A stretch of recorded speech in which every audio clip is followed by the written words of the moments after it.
Welcome, everyone, to the next edition of Unscripted and Unstoppable. I am your host, Lorene Quick. This is a space where we have honest conversations about life after 50. We deal with issues around identity, transitions, and what it means to navigate the next chapter of our lives with greater awareness, greater courage, and self-trust. Today's conversation is one that I think will resonate deeply with many women, especially as we approach Mother's Day. This conversation may feel especially meaningful for women whose relationships with their mothers have changed through caregiving, loss, or the quiet shift that happens when roles begin to reverse. Today, I am joined by Rosanne Corcoran. Rosanne is a leader in Daughterhood, a nonprofit dedicated to supporting family caregivers, and she brings both professional insight and deeply personal experience to her work. She was the primary in-home caregiver for her mother, who lived with vascular dementia, a journey that not only shaped her life, but also now informs the way she supports others navigating caregiving. Through Daughterhood, Rosanne is the director of programming, content, and community. In her role, she also leads caregiver circles, fosters community connection, and she hosts Daughterhood, the podcast, where she explores both the practical and emotional realities of caregiving. What I appreciate most about Rosanne's work is how she creates space for caregivers to feel seen, not just in what they are doing, but in what they are carrying emotionally. Today, we are going to be talking about something many women experience but don't often name. What happens when a daughter becomes the caregiver? We'll explore a range of topics: dementia caregiving, the emotional realities of watching a parent change, and the identity shifts that can unfold along the way. Rosanne, I am so glad that you are here today. And I'm just going to jump right in and start Okay. with my first question. All right. Would you begin first by just sharing your caregiver story, what it was like caring for your mother with vascular dementia? Sure. First off, thanks, Lorene, for having me. I've been looking forward to this. Yeah, my mother had mentioned to me right after her 80th birthday that she thought her memory was changing, and for me, it was kind of like a smack in the face. It was cold water, right? Because it was like, oh gosh, we're here. Because my mother was the second youngest of 12 siblings. So I had seen aging. I grew up with aging, being the youngest in my family as well. And when she said those words, I was like, oh man. And, you know, I know, I don't know if we all realize that dementia doesn't just happen. It doesn't just like, oh, you have dementia and then that's it. It happens gradually over time. So for me, from that conversation, I started to really pay attention. And because it's not just a memory disease either. And people think, it's like, oh, I forgot my keys. Oh, I have dementia. It's not just a memory disease, it's a processing disease. So I started, seeing how her processing was. The did her morning routine change? Even doing laundry, getting lost in familiar places, getting lost. She used to get lost when she was changing channels on her television. She would start flipping channels and then not be able to get back to where she was. And she would call me and say, I was watching the show and I don't know where it went. So I started labeling her remote control. I started labeling her CD player so that she could, visually see instead of the arrows and that are, for those of us that remember CD players, instead of just the arrows with a block to stop it, I would put the names there. She started sleeping more. She started interacting less. And for my mom, The final line for me was when it came to paying bills. She was always particular. Her checkbook was always, you know, down to the penny. She would always, it was always in balance. And when she started to not be able to pay her bills, or she would change the numbers or whatever, I thought, okay, this is definitely different. And then when she got to the point where it was apparent she couldn't live by herself anymore, we moved her in with us, my husband and my two children. Mhm. So, but that happened over a few years. So it was a gradual process, a progression. Yes. Yep. And you were smart enough, brilliant enough to be noticing those things versus just so busy with your own life you ignored them or didn't Right. see. Yeah. No, no. Mm-mm. And I mean, my children were, my oldest daughter was born when my mother was 70. Mm. So, um, So you were busy. I was busy. I was busy. Yes. You Yes. were busy. Wow. Hmm. Was there a particular moment when it became crystal clear to you that the roles had actually reversed, that you were now the caregiver for your mom versus your mother being someone who cared for you? So for my relationship with my mother was very different. My father passed when I was 17. And so it was me and my mom. And she stopped driving when she was 20 because we lived close enough for her to walk to work. And, there was a shopping center there with grocery store and all of that. So she felt she didn't need a car. And I was living at home. And so I had been taking her to her doctor's appointments. Like all of her doctors knew me Mhm. since I was 20. So I would take her to her doctor's appointments. I would take her to see her friends and see her sisters, and we would go shopping. So we were always close. I would see her 3 or 4 times a week. We would talk on the phone multiple times a day. So for me, it wasn't this big happening that now all of a sudden I was doing things. I was always picking up groceries for her. I was always, going to the drugstore, the pharmacist knew me. All of that was already part of my life. Mhm. So there wasn't a big, now you're the caregiver for me. I know that, we know it doesn't always happen like that. It usually happens with a phone call or an accident or a medical emergency where people are now drawn into, and now you're in charge. And you're standing there like, I don't know where any paperwork is. I don't know what medications they're on, all of that. Fortunately for me, it didn't happen that way. But I mean, I know I'm an anomaly in that Mhm. aspect. It's it's interesting. I think so. I was talking with someone earlier, like a couple of weeks ago, and she mentioned that there's usually one daughter in the Yeah. family who becomes the caregiver that has Hmm. always been sensitive to the parent, has always looked after them. Was that you in your family? Yeah. Yes. Yeah. Yeah, definitely. And I'm the Yeah. youngest, so I'm not the oldest. Mhm. Yeah. But That's yeah, I mean, that's exactly what happened with me. Yes. And I think to my own family, my younger sister actually became that for my mother as well. Hmm.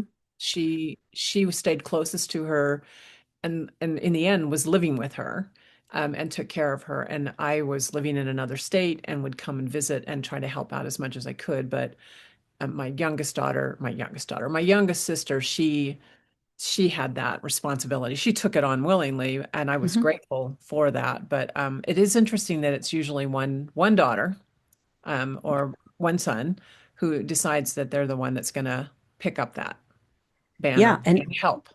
absolutely. And I think, part of the challenge with siblings, like you said, you were grateful that she did it. Part of the challenge is each sibling has a different relationship with that parent. Hmm. And that's where the friction comes from, because then it's like, well, I want to do this. Well, I want to do this. And sometimes that doesn't sync up. Do you know? Yeah.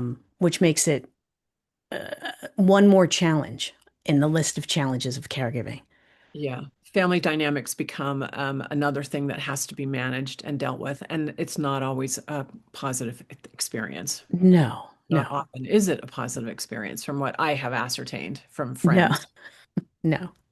It becomes a big argument about It does. what should we do with mom or what should we do with dad? Yeah. Right, right. Exactly. And why are you doing this that way? And maybe you should be doing it this way. And it's Yeah, like, let me give okay. you some advice. when I'm not living it, but I'm going to tell you how it should be done. That's exactly right. Yes. I hope I tried to honor my sister as much as I could in the role that she chose to play in our family. I hope that I did that. I should ask her that now. It's been years since my mother passed, so I should check in with her and see how she saw those years. Maybe Yeah, it'd be interesting. it actually would be. Hmm. Dementia caregiving is very different from many other forms of caregiving, Roseanne. What were some Hmm. of the emotional challenges of watching your mother's memory and her, I assume, her sense of self start to change over time? Yeah. So my mom, God love her, she had a big personality. She had a big life.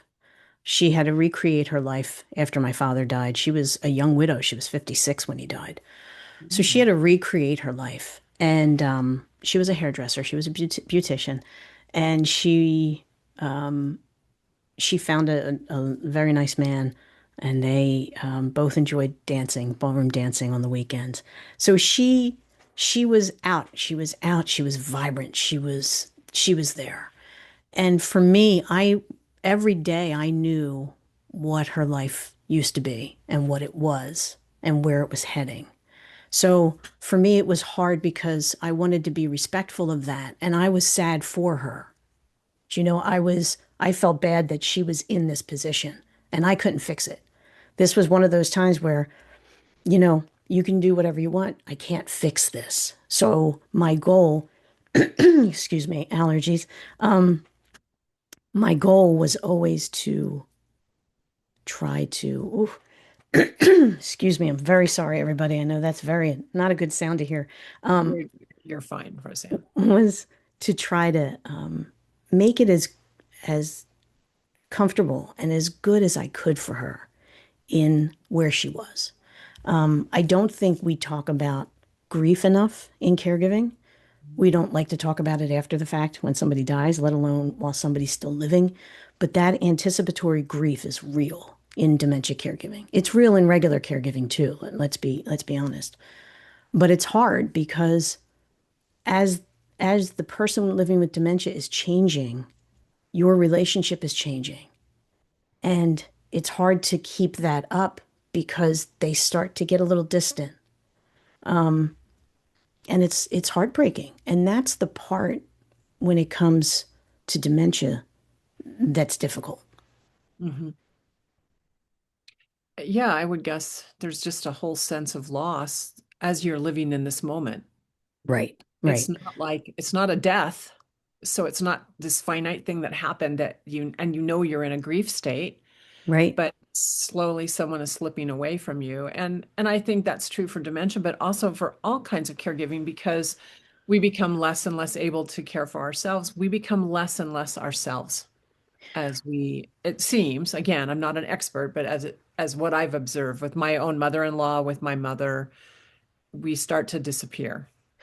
Well, we do. And I think part of it is because we're so focused on giving and it's what's coming out of us. It's not what's coming back to us. Uh-huh. So we're doing all of this and you become that that vehicle. You become that caregiver. And you lose yourself because you're doing for everybody. And with me, I was watching my mother grow older and I was watching my kids grow older at the same time. And I couldn't help. It's not like you can stop time. You can't stop time. But Yeah. for me, I had clocks in my head of, tick tock. She's leaving. They're leaving in a different way. And I'm trying to be there for everybody. And I couldn't be there for everybody. I felt like I needed to clone myself to be. And it was part of that is part of that grief as well. I mean, there were times when my mother would be in her room and I had a camera in there and I would be talking to my kids and I would see that she would go to get up and I'd be like, I'll be right back. And I'd run up the steps and I'd help her and I'd come back down. I was like, where were we? And the moment has passed. Yeah. So there's all of that in there, especially when you're trying to make everybody happy. And in the meantime, your happiness has slid to the bottom of that list. Yeah, exactly. Yeah. Eh, So there's three levels of grief here. There's the grief of losing the parent. Yep. There's the grief of losing the life that you were living. that is moving on and you're trying to keep up, but are not fully there because you're busy with the mother or the father, whoever that happens to be. Yeah. And then there's the grief of your own self, losing who you were because you're now becoming something else. Yes. Yes. And because you're trying to do all of this, the thought of doing something for yourself is so far removed because it's like, ugh, I don't even know how I'm going to get that done. I don't even know what I want. Yeah, You I haven't know? had a moment to even think about it. Yeah. Exactly. Exactly. Wow. So what do you think when we think about dementia in particular, what do you think that families most misunderstand about all of this? Is it what we've just been talking about, or is there something else we're missing that we're not clear on?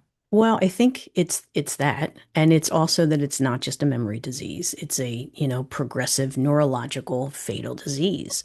And I think there's so much education that you have to bring in, both for yourself and for everybody around you while you're trying to provide this care because why you don't know this. Why would you know this? This is high level neurological things. I was an English communication major. I was not a biologist. I was not a neurology person. And, so you have to learn that. So you're trying to learn what's the best practice. What happens when mom says, I want to go home 14 times in an hour? How do you diffuse that? How do Mhm. you, how can you, you have to know that you're bringing your moods in with you. So before I would go into my mother's room, I would stand in the hallway and I'd be like, okay, breathe, okay. And then I'd go in like, hey, how you doing? No matter what was going on in my world, whether my dog just died, whether my father-in-law was in the hospital, it didn't matter. When I went in to see my mother, I had to go in as a clean slate. And it's those types of things aside from figuring out how the system works, figuring out how to maneuver through the system. Who am I talking to? What are the questions I'm asking? What are the magic words? What is it that I need to do here? It's hard, and it's like it's almost impossible. And those are the things that you have to be aware of. And it's kind of like when people say, oh, my mother would never wander away from the house. Your mother without dementia would never wander away from the house. But your mother with dementia, you don't know. And it's those types of safety issues. It's those types of just everything is different. Everything is changed. And we don't do well with change as humans. I mean, we're not, it happens, but we're not really thrilled with it. And those are the kinds of things that you have to really focus on and try to understand when it comes to dementia caregiving. Wow. I mean, it's sort of like, okay, in addition to all of the things you're grieving, all the loss you're going through, now Hmm. you have to go through a huge education program where you know how to talk to doctors, you know what to expect in terms of behaviors and how to respond to those so that you keep that person safe. Yep. Oh my gosh. Yeah, it's a lot. You didn't sign up for this. No one said, "Oh, when I grow up, I want to be a dementia caregiver." Right, right. And listen, I adored my mother. Like I said, I saw her multiple times a week. We talked all the time on the phone. I adored her. I would have done and I did do anything for her. And it was still the hardest thing I ever did in my life. I believe that. I believe that and have huge respect for you for the story you've just shared with us. Well, thank Thank you. you for letting us see a part of your world and how that has worked. Was, well, let me ask you it this way. How did caregiving affect your sense of identity over time as both a daughter and also as a woman navigating her own life? Or did it? I mean, did you just totally ignore that? No. Well, there's not enough time in the day sometimes. And it's one of those things that I don't think you realize until it's over. It's it's like being in quicksand sometimes. Mhm. And you're just kind of doing it. You're just like going through your days. Okay, what's next? What's next? What's next? What's on the calendar for today? And you just do it. And then when it ends, you go, "Wow, now what am I supposed to do?" When my mother died, my oldest daughter was in grad school and my youngest daughter was in college. And I was like, well, that's a whole different world of motherhood, right? Mhm. My husband had been traveling on and all, throughout our lives. My husband has one of those types of jobs. And it's like, okay, now there's no caregiving, but my mind and my body still think I'm caregiving. I still wake up in the morning and think, what do I have to? Oh, I don't have to do that, Mhm. right? Well, no, mom doesn't need anything right now. And then you look at yourself and you say, well, what am I supposed to do now? What do I, my purpose is gone. My purpose is gone. My schedule has gone. And by the way, my mother has gone. So you have all those things that you're trying to figure out, and everybody around you has, I don't want to say moved on, but they've grown in their own lives without you because you couldn't be involved with that. So you come back and you're like, okay, I'm here, but I don't know where here is now. And I don't know how myself, my body, my mind works in this space because the person I was when I started caregiving is not the person I am now. And I don't know how to get that back. So it's really, I mean, it's like waking up from a coma. It's like, and the life that you had is gone. What, Yes. not like you Yes. popped out for a little bit and then you pop right back in. No, Everything has changed. everything has changed. Talk about And transformation. oh, yeah. And you're exhausted. You're Hmm. traumatized. Anybody that comes through dementia caregiving or caregiving of any kind and the end of life caregiving, you're different when you come out of that. It's just, it affects you. And everybody else that's outside of your house thinks, aren't you happy? You got your life back. And it's like, I didn't get my life back. My life was back there. I'm up Hmm. here now. I have no idea where I am. I don't know what I'm doing. I don't know what I'm supposed to do now. And I don't know how to make this change forward. And Lorene, it's transitions, right? It's another life transition. And it's a It's a big hu- one. it's a huge life transition. Yeah. And Hmm. also it's not even recognized because most people think, oh, she just it jumps back into her life now. Right. So there's not a lot of sensitivity or even, I'm guessing, support No. around all of that. So, I Mm. mean, that sort of brings me into the question around daughterhood and Yeah. circles that you lead. Tell us a little bit about what that is all about and how that supports women, not only through and as they're caregiving, but even after. Yeah. I mean, the founder of Daughterhood, Ann Tomlinson, created this in 2015 as a place where, you can gather and talk about the struggles that go with caregiving. Again, caregiving isn't recognized as anything like, well, what's the big deal? You're sitting there with your mom. And it's like, no, it's so much more than that. And what we try to do is not just the practical pieces of caregiving, the medication management, like, what's a good thing? What's a system that we can put into place, or is there a way to keep track of things? Like whatever, not just the practical, it's the emotional side. And what we hear from everybody over and over, it's overwhelm, it's the guilt, it's the isolation, it's the disappointment in those around us, frustration, grief, and the disbelief really sometimes of, is this really how it is? Like, is this really what we're doing here? Mhm. And we have circles. We're so fortunate. We have 20 to 25 circles a month. They're all free and virtual. They used to be in person before the pandemic. When the pandemic hit, we switched to virtual, and we never switched back because we realized we could reach so many people. You can be caregiving and be online here with us. You don't have to have your camera on. You don't even have to speak if you don't want to. You can communicate in the chat or you can just listen. Sometimes just listening and being with other people that are in your position make you feel better because then you go, oh, wow, it's not just me. I can't tell you how many people, Lorene, that come into the circle and say, I can't believe how much better I feel just by hearing other people say what I'm feeling.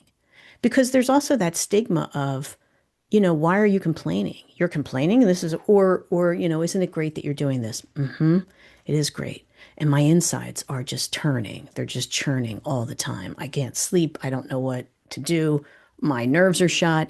That's what daughterhood provides. It provides that safe place to come and be like, I don't know what to do with this.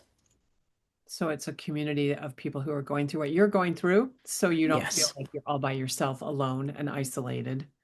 And also absolutely. there's wisdom and knowledge and experience in those circles that can guide and help you. There is, and there's community. You know, when you're with somebody that goes, "Oh, you too? Oh gosh, I thought I was the only one." Yeah. There's power in that. There's empowerment in that. And there's validation. Because we do all of this and nobody validates us. I mean, you get the people that say, I don't know how you do this. Thanks. Yeah. Thank you. I'm just doing it. But that's not validation. That's not somebody seeing you. That's the closest you get, probably, though. Yeah. Right. Right. I am learning great empathy for women who take this role on. And it's not a little thing. It defines your life. Even long after, it defines your life. It absolutely does. And and then we're supposed to, eat the protein and eat the fiber and drink the water and make sure you get the exercise and make sure you're sleeping and not just sleep, but quality sleep. Like it's all of that on Mhm. top of all of this.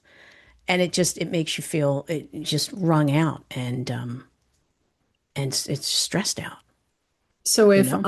I'm a woman who looks ahead and says, "Oh, I have a mother, I have a mother-in-law or a dad and father-in-law, whatever, and I Hmm. know this is coming, what what can I do to help myself prepare? Can I? Is this just kind of there's no way to prepare. It's like having giving birth. Until you do it, you don't know what it's like." That basically, yeah, well, because you don't know what it is yet. You Hmm. don't know if it's a phone call. You don't know if somebody has a stroke or somebody falls or somebody needs a hip replacement and then they have issues after. Like, you've no idea what's coming.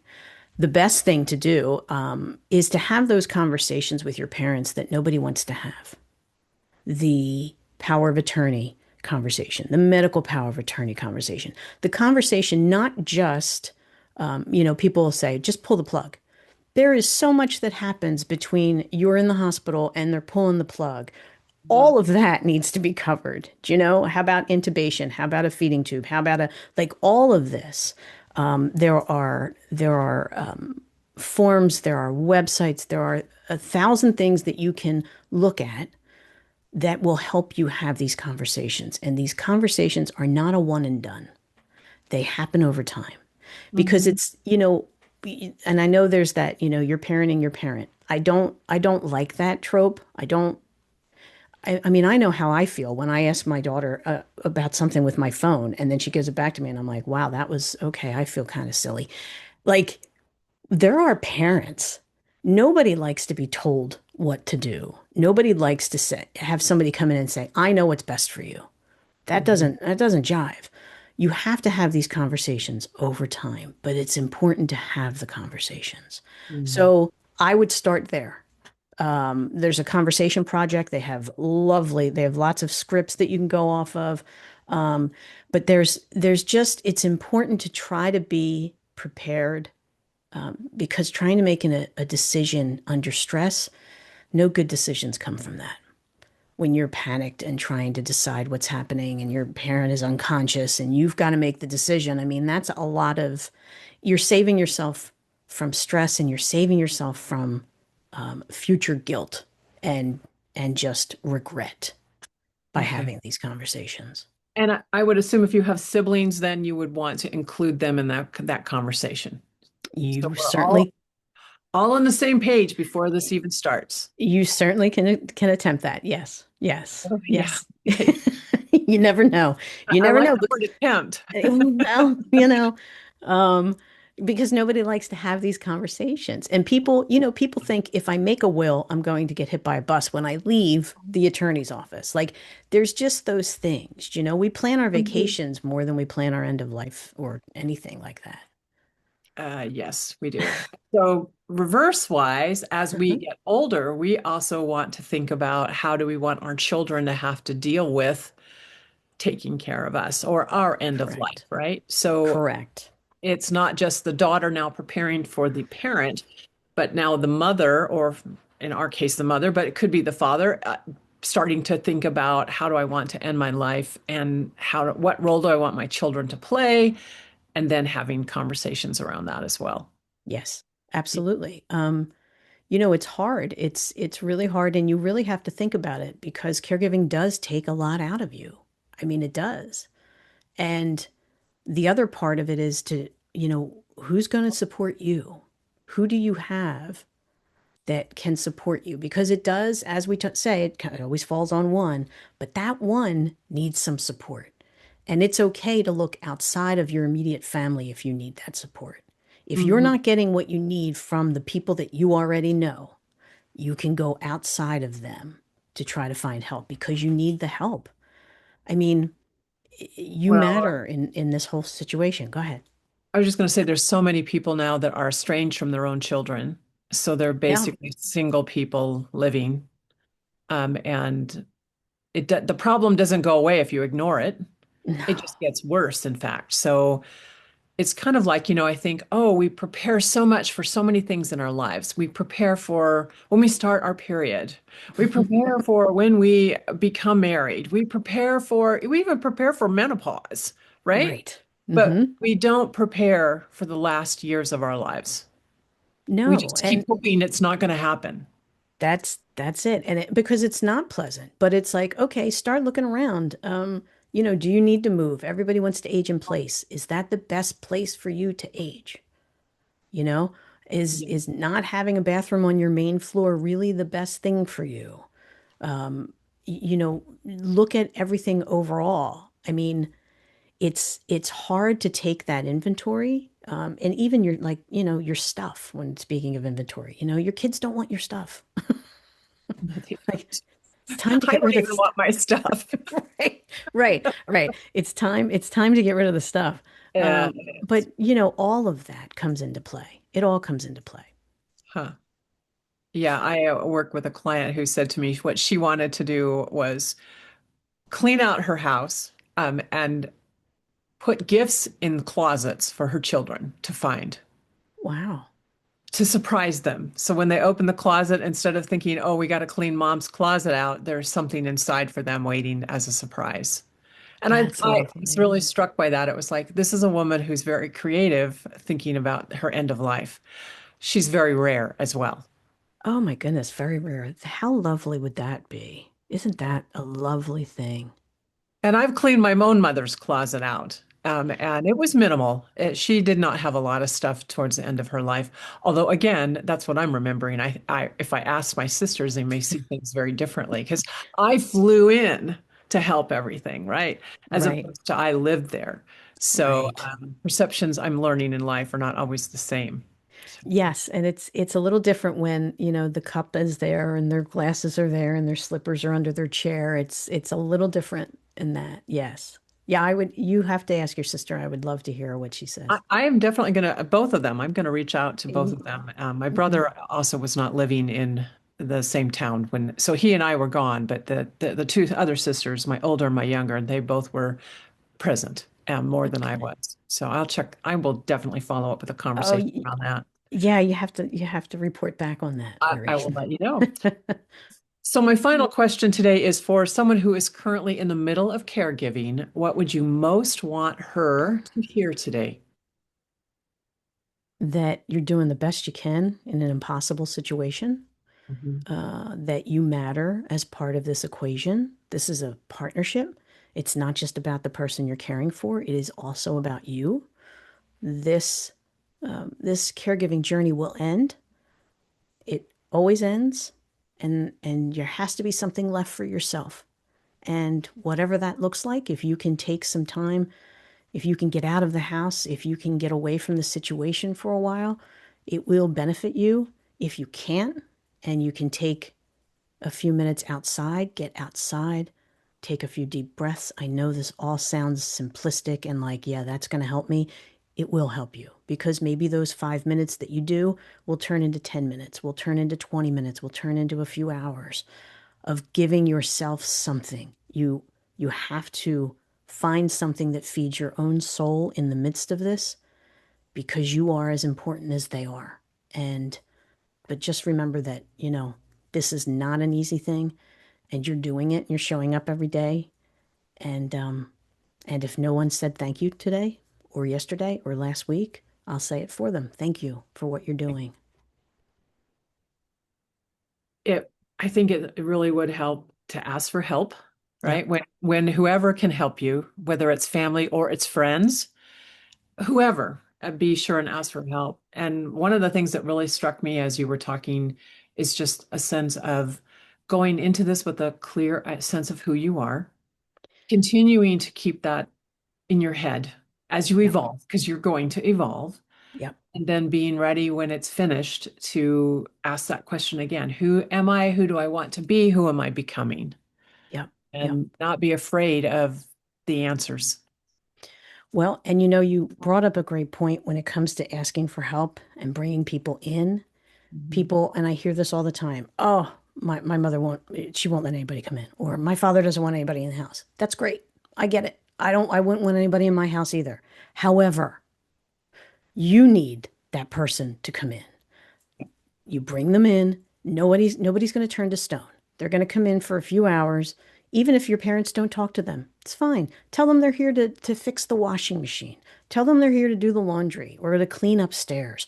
Make something up, but get yourself out of there. Get somebody in that can help you, because those breaks are essential for you to continue, because you really do come back and they're like, okay, well, that's not so bad. Because when you're fried and you're just and everything, anything sets you off. The clock ticking sets you off. When you can get away a little bit and then return, maybe the clock's not bothering you that much now. Like, you have to give yourself a little bit of space, and then you can build on that space. And you don't have to wait until it gets really bad for you to start doing that. In fact, you should begin this as a pattern of how you care, that you have Yes. regular coverage in your place so that you can, even if it's you just get to go into your room and Yes. sit and look at the wall, right? Correct. You have time, a little bit of time for yourself, if not more. You can, Absolutely. yeah. Yes. And I went from having help before the pandemic, and then the pandemic hit. And Mm. then there was nothing. And while I watched people, baking bread and having new hobbies and cleaning closets, I was dying because I wasn't getting out. I wasn't doing anything. And the stress of all of that. And there's not a whole lot of research on caregivers to begin with, family caregivers to begin with. I can't imagine if they ever did a study on pandemic family caregivers, what that would look like, because we all experienced that. I mean, it was just, we were isolated and we were stuck. There was no going out. So to Yeah. see the two sides, it really makes a difference to get yourself some help if you can do it. Even if you can get like nursing students in to help. Like, there's always a way to find somebody to try to come in and sit with your care partner. And I'm guessing if you join these circles that you lead, there'll be women that can help you figure out how to do that exactly. Yeah. Surely.